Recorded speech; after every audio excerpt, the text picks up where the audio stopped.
Welcome back to West Coast Grandma. My name is Elizabeth, and today I thought I would take you with me while I make a couple of my favorite things to do in the kitchen at this time of year. One of those being strawberry freezer jam, which our family cannot do without. It's like fresh strawberries on toast in the morning, or you can have it on ice cream, or you can do just about anything with it. But it just tastes like mashed fresh strawberries. So strawberry freezer jam, it's going to be today. And the other thing I'm going to do is I'm going to do our garden to table dinner, and I'm going to be doing zucchini noodles. We have zucchinis starting up like crazy. I have 3 plants. I have 1 gold and 2 green, and I have 1 zucchini that size. So I thought I would do a tomato sauce. Of course, the tomatoes are not going to be out of the garden, but they're all from last year. So tomato sauce on zucchini noodles, and the trick I have for having delicious non-soggy noodles. So I hope you'll stay tuned, and we're going to get right on to the strawberry freezer jam. I have everything ready. Actually, I did pick strawberries out of my garden, but I didn't have quite enough. So I stopped in at our local farmer market called Meadows, which is just a couple of blocks away from my house. And I picked up a large carton of strawberries. They are local, so I feel pretty good about that. The thing with making any kind of jam is that the jam is only as good as your berries. So don't use berries if they're getting old or bruised and think that, I'm just making jam, you won't notice. It's just like the old saying, you get what you pay for. With jam, it's the same way. Your jam is going to be as good as the berries you use in it.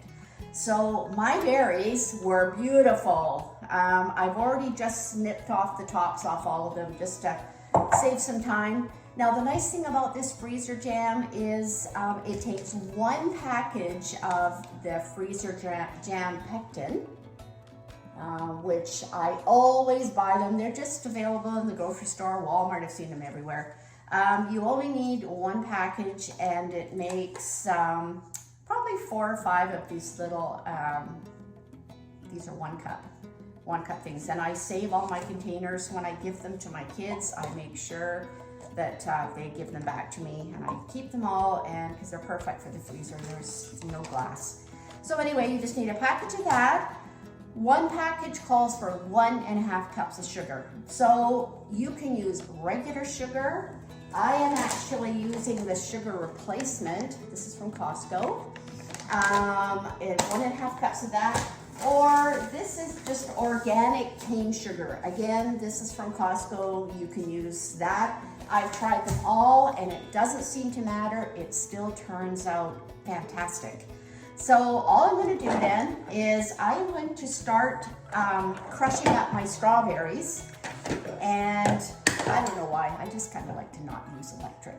I just somehow feel like I'm a little bit back to, back in the ages, using my hand mixer to grind up my strawberries. So we're going to put a couple of handfuls of strawberries in my little hand mixer. Put the lid on here, and we're just going to grind them up. I think it's starting to get a little stripped. You can tell how much I use it, but I actually picked up another one in a secondhand store not too long ago. I think I paid like $3 or $4 for it. So if you ever see one of these, it's the greatest thing ever. If for some reason you have no electricity, you can mix anything up in this. Dishwasher safe, it's perfect. Anyways, I'm going to go ahead and I am going to grind up this so you don't have to listen to the horrible noise. And as soon as I get my strawberries all ground up in my little machine here, I will be right back. And there we have it. 4 cups of crushed berries. So I will just move that into the sink. And there is my 4 cups of berries. So now all I'm going to do is take my bowl where I've already measured my 1.5 cups of sugar. And I'm just going to pop in this 1 package of pectin. And you have to add it to the sugar. So simple. So simple for something so delicious. And then it says to just blend it well in the sugar, which is pretty easy with a whisk. So that's 1.5 cups of sugar and 4 cups of fruit. There is actually a sugar-free packet you can get with Bernardin as well. It actually doesn't call for any sugar at all. And it's good too, but now with the sugar replacement that's available here, this one from Costco, I don't know. I kind of like this one, and if I'm going to go at all the work, I want to at least get enough to last me for a little while. I usually try to do 2 batches of this, and it pretty well lasts us for the whole winter. So now that I've got that done, all I'm going to do is I'm going to pour the sugar mixture in, and then we have to stir that for 3 minutes. So that's all we're going to do here. It's just, and I think that's probably just to dissolve the pectin. There we are. So we're just going to stir this. And then, like I say, I've got my reusable plastic containers with the screw lids, and they are perfect. So I will give this a stir here for 3 minutes, and then I will come right back and we will put it into my little jars and see how many we get. Okay, there we have it. I've been standing here stirring it for 3 minutes, and I actually put the timer on, so I make sure I do that full 3 minutes. Also, I was going to say there was about 3 pints of strawberries. So 3 pints made enough. I have a little, well, maybe a cup left, but that's perfect because we'll have it for supper tonight. So about 3 pints will get you, I'm pretty sure we should end up with a few of these, maybe 5 or 6, so we'll see. So we're going to use my nice clean jars, and again, I always use this funnel because it's just so easy. Alrighty, so let's get this into jars and see how many we're going to get. The other nice thing I like about these small jars, because they do come in ones about twice the size, but the small ones are good because I find we'll have one of these in the winter, and then it's nice to change it off. I make blackcurrant jelly as well and blackberry jelly, which we love. And it's nice to trade off. So one of these small containers, you know, lasts us a week or so. Well, actually, I don't think that these last me a week because I love it. Actually, I'm just gonna, so you don't have to worry about head space in these ones. So the lids just screw on, and there you have it. So let's just fill these quickly, and we'll see what we get.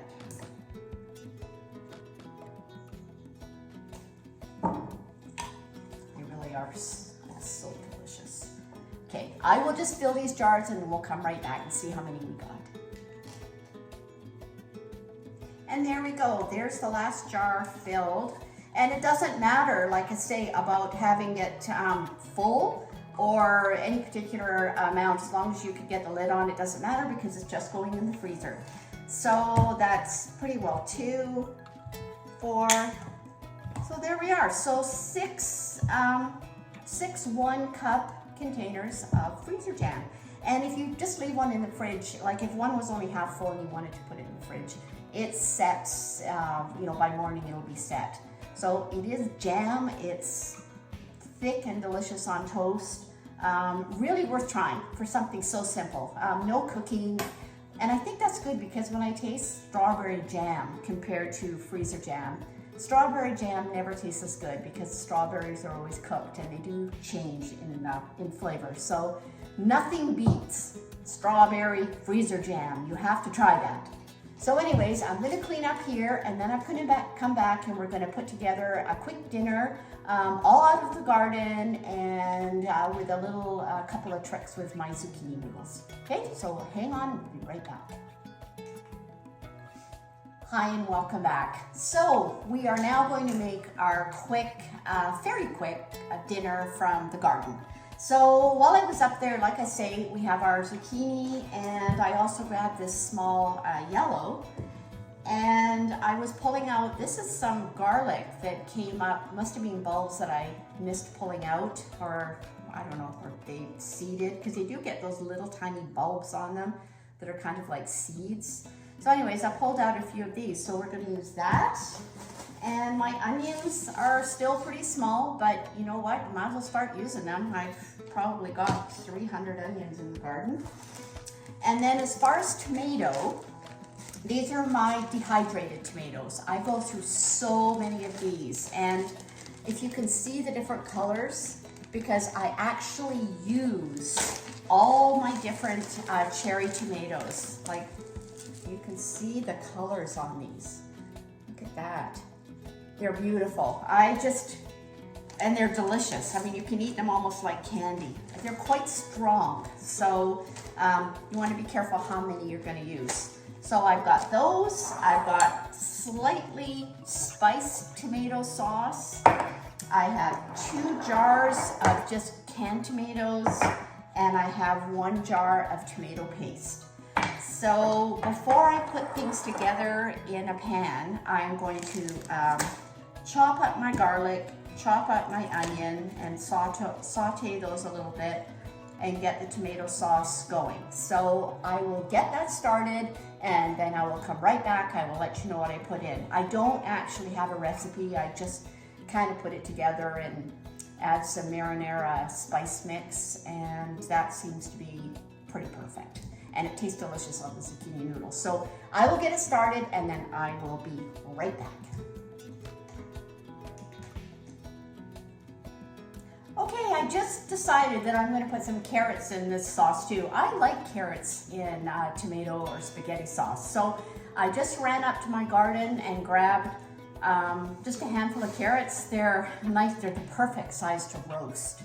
But for now, I'm just going to, I'm not going to peel them or anything. I'm just going to chop them up and get them ready to put in the sauce, just to add a little bit more to it, because there's going to be no meat. So it's just going to be a vegetable tomato sauce. Okay, so I'm going to just get that done. So here I have my garlic and my onion sauteed a bit.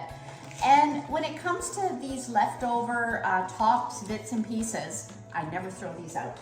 I have a bag in my freezer,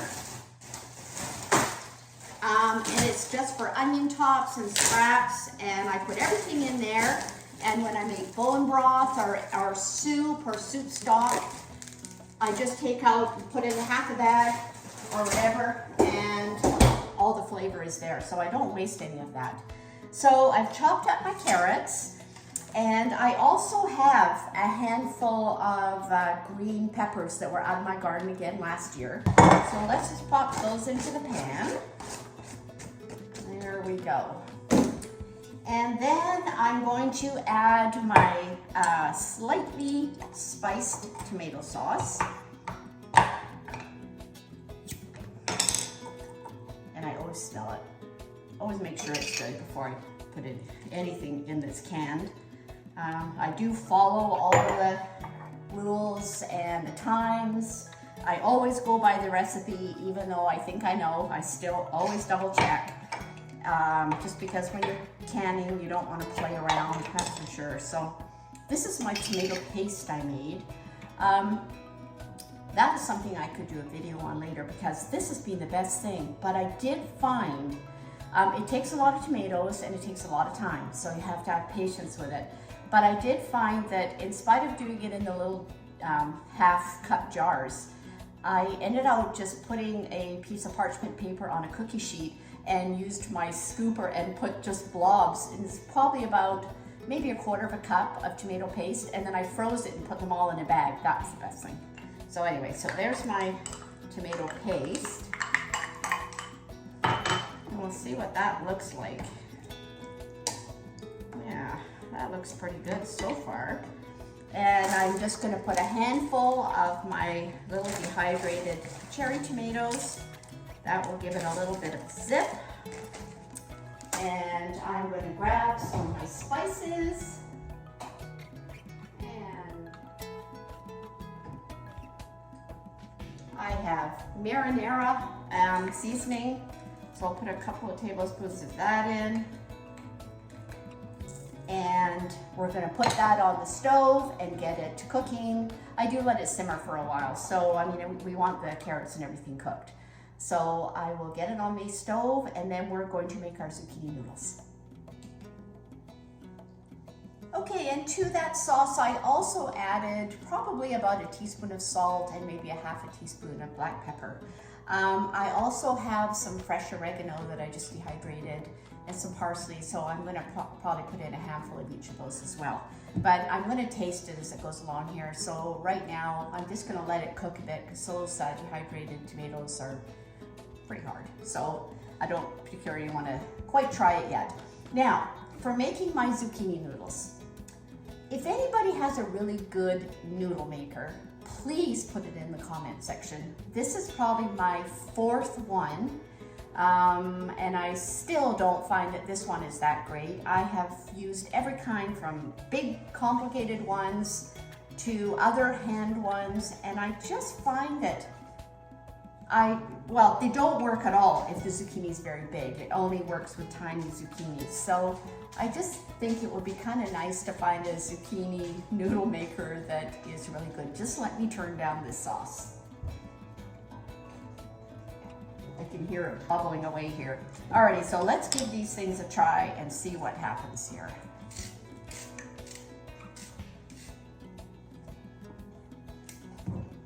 What have I done?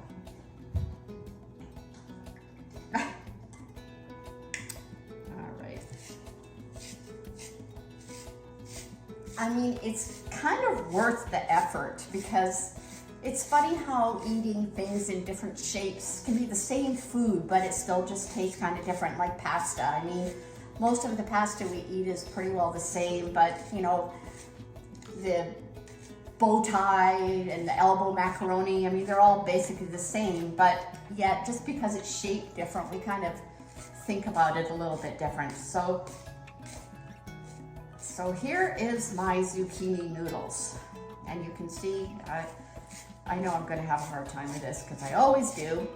So I'm gonna struggle through this for a few minutes here and see if I can get a pile of zucchini noodles that we can use.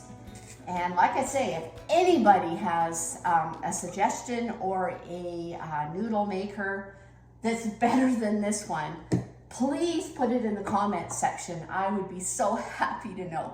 Anyway, I will come right back when I get my noodles enough made for our dinner. I just put some of my zucchini noodles in my bowl, and what I did is I just tossed a little bit of salt in the noodles in a colander, and I just let it sit for a few minutes and take out some of the moisture, and then I just rinse it off. But my favorite is actually when the noodles are quite large. I did have one spiralizer that did them quite large, but it was so frustrating to use that I just gave up on it. But the actual pleasure of eating them is actually when they're a little bit large. So the trick though, is what I found, is that you don't want to cook them. Some of them will say microwave for 1 minute, saute, but we all know what happens with zucchini. It turns into mush. So what I do is they are raw. So I've got that, and I just take, the sauce is delicious by the way.